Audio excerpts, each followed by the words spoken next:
It seems that there is so much that can be done. And when you're outside of the vortex, it seems that there is so much that needs to be done. But when you are able to do the vortex work first, when you're able to come into alignment with who you are and connect to your power, then the requirement of the physical action is not so great. And so we know that there are times that are more exaggerated than others. There are times that it's easier to just look around and get into the vortex. But there are many of you who have just been trained that you don't give up. In other words, you keep trying and you do whatever it takes. And if it takes 10 hours, you do it. And if it takes 12 hours, you do it. And if it takes 16 hours, you do it. And if it took 24 hours, you do it. And there are many of you who would say, there isn't anything that I wouldn't do. I'm willing to do whatever it takes, is sort of the mantra that we're hearing from many of you. And with everything that we are, we want to reflect back to you that that kind of determination in your willingness to do things isn't serving you very well, but a determination to get into the vortex, which takes far less effort than that activity, would yield you much, much greater results. What we're saying to you is, it's easy to think that you are doing the work even though you haven't actually found the relief. And until you find the relief and maintain the relief, you're not in the vortex, and then you're still banging it out the hard way. Once you get in there, or once you even get close to the proximity of the vortex, you have to start telling stories that will sustain you inside the vortex. You've got to tell a different story. You've got to say, I can feel that at the basis of this work are the answers to the questions, the big answers to the big questions that people have been asking for a long time. But if I can't figure it out in my own life experience, then I feel that I don't have that much that I can give to others. And I'm going to get it. I'm here to tell you today that I understand the process. I understand that I was source energy. I get that I'm mostly vibration. I get that there is a vibrational reality that is amassed. I can feel that I've contributed to it gradually, and I can feel the bigness of it. And often I can feel my proximity to it, and the closer I am, the better I feel, and the further I am, the worse I feel. These things I know for sure. And so I accept that even though right now what I don't want sometimes is more compelling, that who I really am is ultimately much, much, much bigger in its attraction power. And I am determined that I am going to practice myself into the vicinity of the vortex that is really me on enough different subjects and often enough that I am going to show myself viscerally. I'm going to feel it in my belly. I'm going to feel it as the thrills ripple up through me. I am going to teach myself that this is the dominant vibration of me. I'm going to get into that vortex where I can view the world through the eyes of Source, and I'm going to know the well-being of my time-space reality. I'm going to look into the eyes of people, and I'm going to know well-being belongs to them regardless of the outcome of any of this frivolous stuff that's going on. This morning I woke up in the vortex and I felt satisfied. This morning I woke up in the vortex and I felt eager. I love waking up in the vortex and feeling eager. I like a feeling of eagerness. I like a feeling of satisfaction. Today, I looked at someone and I felt such appreciation for them. I really enjoy feeling love. Today, when I'm in the vortex, I feel satisfied. I like being in the vortex because things feel clearer. When I'm in the vortex, I feel clear-minded. I feel sort of elated. When I'm in the vortex, it's like my heart is singing. When I'm in the vortex, I feel satisfied. When I'm in the vortex, I feel ease. When I'm in the vortex, I feel sort of energized. When I'm in the vortex, I feel like doing stuff. When I'm in the vortex, my body feels good. When I'm in the vortex, I like taking a walk. When I'm in a vortex, my dog licks my face. When I'm in the vortex, I just feel good. When I'm in the vortex, food tastes good. When I'm in the vortex, I like being in the vortex. When I'm in the vortex, I know my power. When I'm in the vortex, I feel more sure about things. When I'm in the vortex, I know my own goodness. When I'm in the vortex, I just feel good about me. When I'm in the vortex, I trust that things are going to go well. When I'm in the vortex, I feel optimistic about things. When I'm in the vortex, I feel ready for more. When I'm in the vortex, I feel like I can do about anything. When I'm in the vortex, I feel more sure of myself. When I'm in the vortex, I let people off the hook more. When I'm in the vortex, good things happen to me. When I'm in the vortex, I can feel I'm in the flow. When I'm in the vortex, I feel ease about life. When I'm in the vortex, it's like the universe cooperates with me. When I'm in the vortex, I know my goodness because it sort of surrounds me.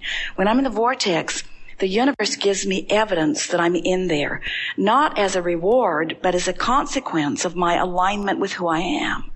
When I'm in the vortex, the indicators that surround me in conversations and in my own emotions and in outright manifestations, they represent my being in the vortex. When I'm in the vortex, I like being in the vortex. When I'm in the vortex, it seems easy to stay there. When I'm in the vortex, I want never to leave. When I'm in the vortex, it feels natural and normal to contemplate creation. When I'm in the vortex, I feel unlimited. When I'm in the vortex, I'm glad for all I've lived and what I've put in the vortex. When I'm in the vortex, I have clear view of what I've put here. When I'm in the vortex, I feel satisfied about my life. When I'm in the vortex, I feel ready to go and do more. When I'm in the vortex, I love my life. When I'm in the vortex, I love me. When I'm in the vortex, I love the people who help me put stuff in the vortex. When I'm in the vortex, I do better financially. When I'm in the vortex, I leverage time and effort in a better way. When I'm in the vortex, things line up for me better. When I'm in the vortex, it's like time slows down and satisfaction speeds up. When I'm in the vortex, I savor more. When I'm in the vortex, I sit and contemplate and my thoughts are pleasing to me. When I'm in the vortex, sometimes I just ponder just for the satisfaction of pondering that thought. When I'm in the vortex, it's like I only have access to the memories that are pleasing and to the current environment that is pleasing. When I'm in the vortex, I can feel that the whole of me is integrated with the source that is me, and I know my power and my well-being, and I sort of want to shout it from the rooftops. I want to say, bring it on, world, because I can handle it. I want to say, whatever it is, I'm up for it. I want to say, I signed on for sifting through contrast, and I'm good at it. I want to say, I know how to direct my thought. I've trained myself there. I'm really good at what I do. I'm a powerful focuser. I have been for a long time. I love to focus upon good feeling thoughts. I love to focus myself into alignment. I love being in the vortex. I love who I am. I love this experience of creation. I love the source energy part of me and lining up with it. I love the fact that I was willing to depart from source a bit to stir things up. I love how much I stirred up. I love how much I put there. I love the power of my desire. For the first time in a long time, Abraham, my desire is actually feeling rewarding to me rather than clobbering me. It feels like the universe is on my side rather than against me. I think it's my time, Abraham. I think it's time. I think I've paid the price of contrast, and I think I've put plenty there.